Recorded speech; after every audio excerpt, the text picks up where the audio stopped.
Good Monday evening, everybody, live and direct from Austen Onek. I'm meteorologist Austen Onek with an update as to what's going on with the forecast into the rest of the week. It's a beautiful evening, a little windy out here, but otherwise not doing too bad across much of the area when it comes to anything involving weather for right now. A very active weekend. I'd like to thank all my colleagues at News Channel 3 for pitching in and helping out with, again, everything that went on this weekend, especially Tim Simpson on the air for most of overnight on Sunday, and of course Todd Demers and Jim Jaggers for doing a great job of being in the background ready to go just in case, and it was a very busy time out there. So thanks to everybody for helping out for everything that they did, especially the crew behind the scenes too. Production staff, wonderful out there. Our directors and producers doing a great job for keeping everybody informed. Very, very nice of everybody to take care of what was going on out across the area for this weekend. So again, what we're seeing for right now is much less in the way of major problems than what we got into the course of the rest of the day on Saturday night and into Sunday. So again, things are looking a lot better for right now. So if you have any plans for outdoors tonight, jacket would be a very good idea.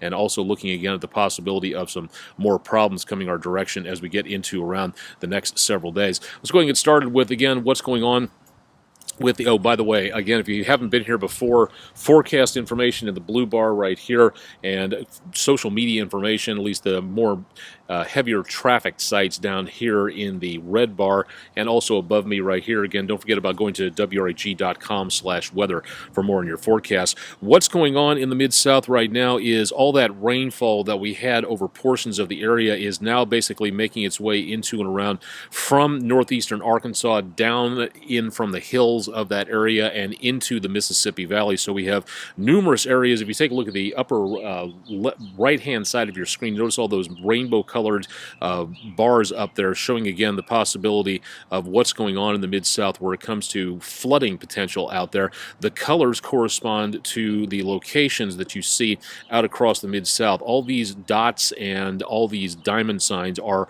recording stations for area rivers, creeks, and streams. And we're telling you about this because as of right now, we're looking again at some big changes taking place. With all that water's got to go somewhere.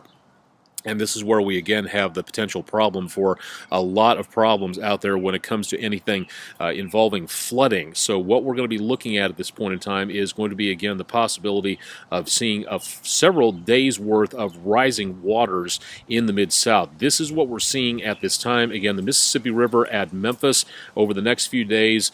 Time and date at the top of your screen. The yellow that you see up here, the action stage, that's where, again, bottomlands, farmlands start to get a little bit more affected, and we start to see, again, a little bit more in the way of problems as the flooding approaches minor flood stage. Now, for the bulk of the Mid-South, this is not going to be a huge problem. For, again, anybody who doesn't live, work, or have to travel along the river, you may not notice much of anything going on, except for maybe local creeks and streams getting backed up a little bit because of all that water flowing on through. In the next few days, the Mississippi River is going to be rising, heading upwards. It's just about 26 feet at this time, and that's very close to, again, that yellow bar where it says action stage. That's, again, where the decent amount of flooding starts to occur. We'll take a look at what that means in just a little bit. As we go into the weekend, it looks like it's going to be next weekend into next week. It is going to be cresting at about 34 feet, just above what's called minor flooding. And that's going to be, again, by next week of next Monday or so and into next Wednesday, assuming we don't get too much more rainfall in here. That's where we could see, again, a little bit of the problems where it comes to, again, working or driving down along the riverbank. This is where we again see the possible problems out there. Historic crests out there. Again, we're not going to be coming anywhere close to the crest that we saw over the last several years, especially to that crest that happened back in 2011, which was the second highest of all time recorded. Nowhere near that. Matter of fact, you got to go all the way back to 39 feet back around 1979, and again, one of the higher levels recorded at this particular location on the Beale Street recording station out there. So this is going to be technically not much of anything, but again, if you have interest along the river, this is something we may have to look out for. And again, we do have plenty of information where we see again the possibility of more flooding. The Tunica River Park is going to be seeing again, the stage was 37 feet, maximum forecast stage of 46 feet by Wednesday, May 10th. Again, Tunica, not Memphis, 41 feet the flood stage. And again, we could be seeing some problems with, again, around Charlie Lane beginning to flood, JT's Bait Shop around Tunica inundated on there, Margie Road, north end of Benny Lane are flooding, and Farmstead north of Blue Point is flooding. All this information is coordinated by the National Weather Service in Memphis, so if you'd like to know more about what this means, contact them, go to their website, or drop by the Advanced Hydrologic Prediction Service. This keeps track of a lot of the creeks, streams, rivers across the country and does a great job of letting you know more information just like this. This gives you more information that lets you know a little bit more about what's coming our way. So we will see some higher river levels, but it's, again, nothing major at this time, so good news on that. Let's take a look and see what's going on into around the area where it comes to storms. We did see, again, some pretty decent amounts out there, and from the National Weather Service in Memphis, if you click on the current hazard link on their page at weather.gov/MEG, you get a whole bunch of great information on here, including where you can submit storm reports. This is where you can turn in storm damage, whether it's a text about heavy snow or tornado being spotted or power lines down, whatever stuff like that is, this is where you go to for stuff like that. If you'd like to submit a storm report or a storm photo, you can do that, again, at any one of these locations right here, and you can also view the storm reports. These are in text formats, so you can see a little bit more about what happened and when. The preliminary storm reports, National Weather Service checking out that information as to what happened with those storms over the last about 24 hours or so, and we should be getting information from them regarding what's going on out there when it comes to what happened. Let's take a look right now and see that we have the damage survey for the area up around Dell, Arkansas. Estimated tornado of an EF1, very weak, but still, again, decently powerful storm of 105 miles per hour winds. Started up around the Dell, Arkansas area. Tornado near Hornersville, Missouri, also an EF1, a little less on the power, 90 miles per hour on the ground for about 1.2 miles. A tornado was reported in and around Covington, Tennessee, EF0, thin, weak, rope-like tornado, but again with winds of 75 miles per hour. That's a decent storm out there and can still cause damage and, unfortunately, destruction. Damage primarily to trees and power poles, and minor damage reported to Crestview Middle School out there. So there was some decent amounts of wind damage and also some tornadoes reported in the Mid-South. If you'd like to know more about that, again, weather.gov/MEG, and you can find out more. If you'd like to see the storm reports graphically, the Storm Prediction Center, the same ones who issue the watches that keep you updated on severe weather, tally the reports, and show you what's going on in and around a particular area. We had, again, several reports of tornadoes out there. It's possible we'll see, again, these red dots. That's what you see down here, the reports showing tornadoes in the red, wind reports and damage in the blue, hail reports in the green. So what we see out there here was not much in the way of hail, but we did manage to pick up a decent amount of some pretty heavy amounts of wind damage out there. Most of the tornadoes occurring in either northern Alabama or down into around Mississippi and parts of Louisiana. So if you'd like to see that and see what happened, where and when, Storm Prediction Center has tons of great information just available for you. Taking a quick break and seeing what's going on in the earthquake section of things, we did manage to have one earthquake.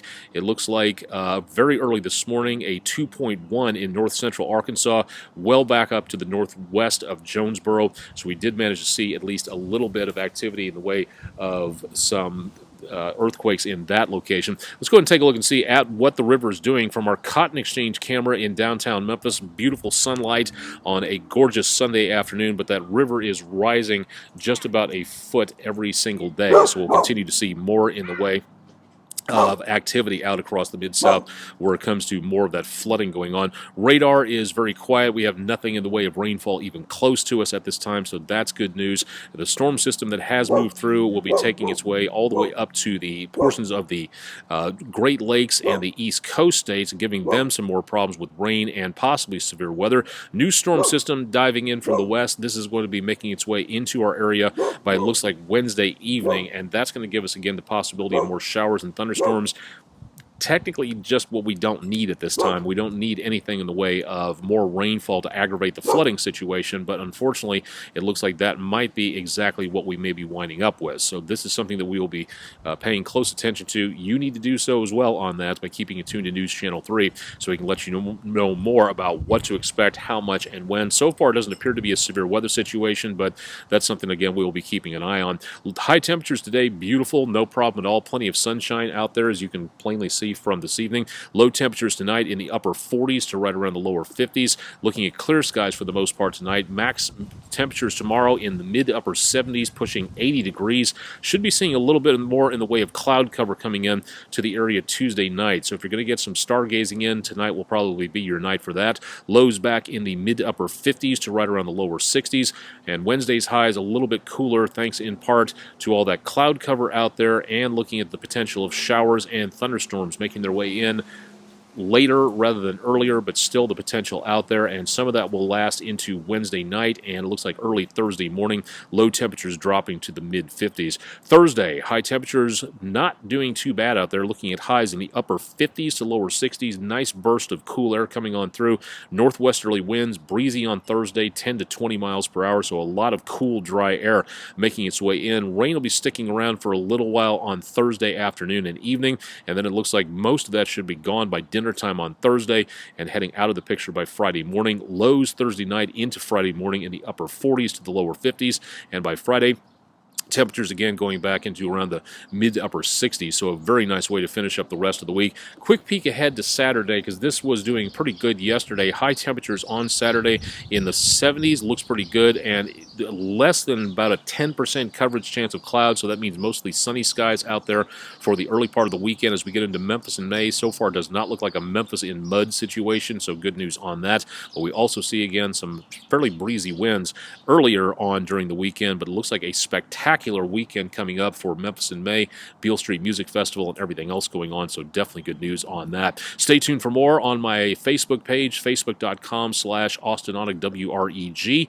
and if you'd like to know more about what's going on, we try to post a lot of stuff so it goes overnight, so you can tune in for science and weather and all kinds of neat stuff. So if you're a night owl, tune into my page, and we've got a lot of information available there. And also don't forget about my Twitter page available at Aonic_WREG3. I'm going to have to change that eyebrow gentleman in the back there here pretty soon, as I hear Mr. Peter Capaldi is stepping down from Doctor Who within the course of the next several months, so have to see how that goes out there. Stay tuned for more with a look of astronomy coming up later on tonight. I'll have more on that on our Skyblog 3 video blog. That'll be coming up here in a couple of hours, so stick around for more on that. And of course, we'll have more throughout the rest of the forecast throughout the rest of the week. Email address, contact me right here, austin.onek@wreg.com.